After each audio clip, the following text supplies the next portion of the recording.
Good afternoon, colleagues in community press. I'm glad to be here today to share my thoughts on the subject of engaging the public to protect the freedom. Actually, what does that mean?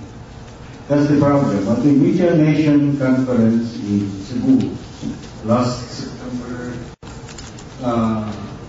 30, I think, and October 1, this was raised.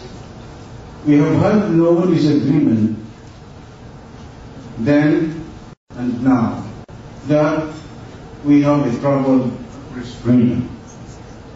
There is a danger of journalists being killed while on the job, and we also agreed then and now. We have agreed that the Freedom of Information Act must be passed by Congress and signed into law. And we also agree that the present term of libel must be removed, even if it is not totally decriminalized. We also agree that the right of reply bill is, in the words of the speaker, not said by her today, but it's in her speech. It is an act of terrorism against the media. We also agree that we need reforms to fight impunity. There is no disagreement on any of these things. In fact, in several conferences, we have been saying the same thing, to the point of nausea, to the point of being bored. The problem is how to engage the public to protect press freedom. We did not find the answer at the Media Nation page. I don't know if you can find the answer today. The problem of engaging the public, according to Rahel Kanina, that's what we're doing. Yes, we're doing that, but how do we engage the public to make them protect press freedom? That is what we should do today.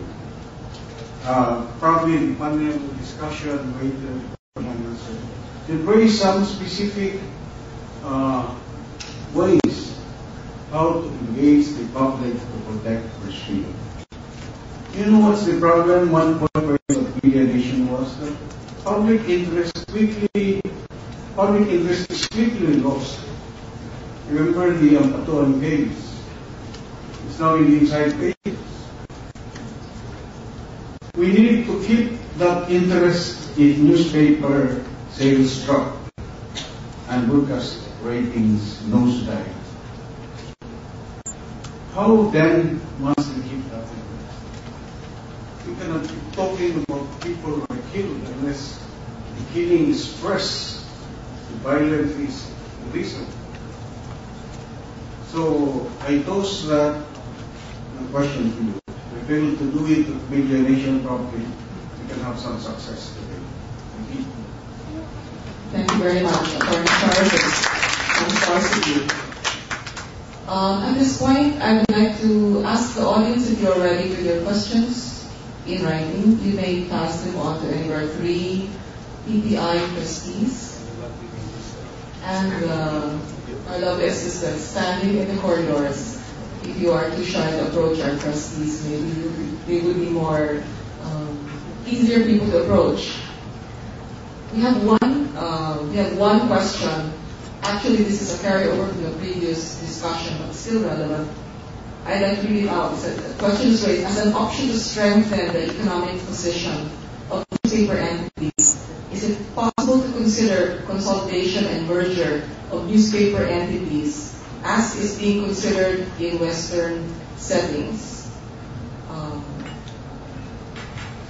Although Sally was also, Mrs. Romaldo would be an interesting person to ask about this, but she's not in the hall. But I would like to ask whether this question can be responded to by you.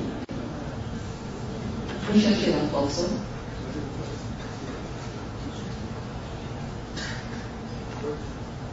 Yes.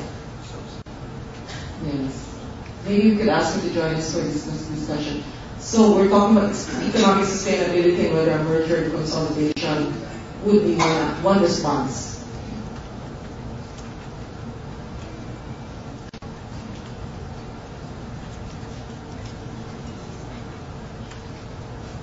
Okay. While we're waiting for Malu, Attorney Perez has a question. Yes, this is from a student from Bulacan State University, and Leah Santiago. The question is there any possibility for libel to be eradicated or maybe abolished for good, so that press freedom would be practiced fully? And are there any other ways to protect the media when it's time for them to be protected? That's the question. Okay, we'd like to ask Attorney Charles, would you like to take that? Actually, there is a move to decriminalize libel. But the Cebu Citizens Press Council wouldn't want a total decriminalization. Total decriminalization would tell the public that we are not willing to be subjected to some sanctions in case we do illegal job. So we are for the removal of the person term, but not total decriminalization. Now you are asking if this will go away, for press freedom can be attained by removing sanctions like libel.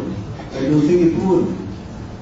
There is also the tendency, there's also the probability that some journalists will be more licentious than before, without any sanction. That's why we worry at CCTC in Cebu. We worry that the removal of sanction would encourage the public to think that we do not wish to submit to any sanction at all. Well, we all know that libel is already part of the civil code. It's there. And we cannot ask to be exempted from it. Precisely, that's the essence of libel, no? When you publicize a defamatory statement, which unfortunately is very much a part of what we do as journalists. The only thing is, they're going to have to prove malice. That's the point. I think that's right, Attorney. Also, we just have to, so we're not even asking that libel be removed completely or that be exempted from it, because it has its natural controls also. It helps to separate the professional journalists from the ethical journalists from the non-ethical journalists, if there was such a thing. I'm sure there are. So that's not what we're after. What we're after is decriminalization. We do not treat journalists as if they're criminals, and that they be arrested and imprisoned even before a conviction is actually made. Yun yung ating advocacy ngayon. And I think that's a very good advocacy, because I agree with you. To ask to remove it completely or to ask to be exempted from it, it's just too extravagant. So we have two more panels to take a look. It's a little self-indulgent for us to ask that we scrap from the criminal laws, criminal statutes. And we have to remember also that libel is a crime committed by anybody, not just journalists. Okay, I'd like to, since Malu's back in the hall, I'd like to refresh this question. We had an earlier question about, for the first panel, is it an option to strengthen the economic position of newspaper entities? Is it possible to consider consolidation and merger of newspaper entities as is being considered in Western settings?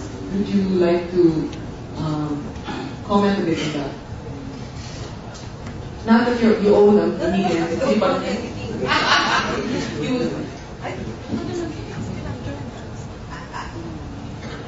think that so many newsrooms have talked about convergence, but actually nobody knows how to go about it.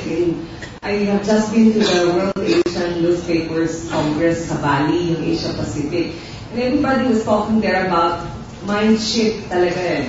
We're not newspaper entities anymore. We're news media entities because we have group media and print, but we could evaluate our core assets by turning it into another platform like online or mobile post of our news stories. So it's really, I think the more creative newsrooms will understand that surviving is really a matter of good management, understanding the market, understanding our core competencies, but also good leadership. there was a very important pitch there for good journalism as the main product that we should be selling.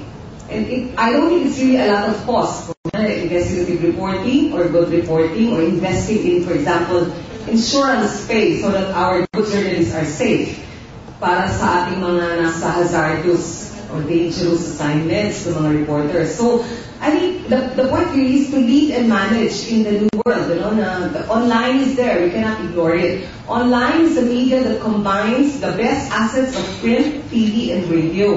Online is a community where borders are down. Sex, gender, religion, national territories. Online is a market that we could capture. Actually, Filipinos everywhere in the world. So, I guess it really comes from understanding what we are and where we are strong.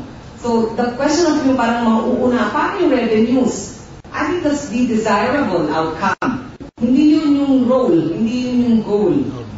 So sa tingin ko, maraming mga problema na comes from really self-examination. I would just like to stress here na self-examination and self-regulation. Let us not allow the state to be tempted to come in and regulate us.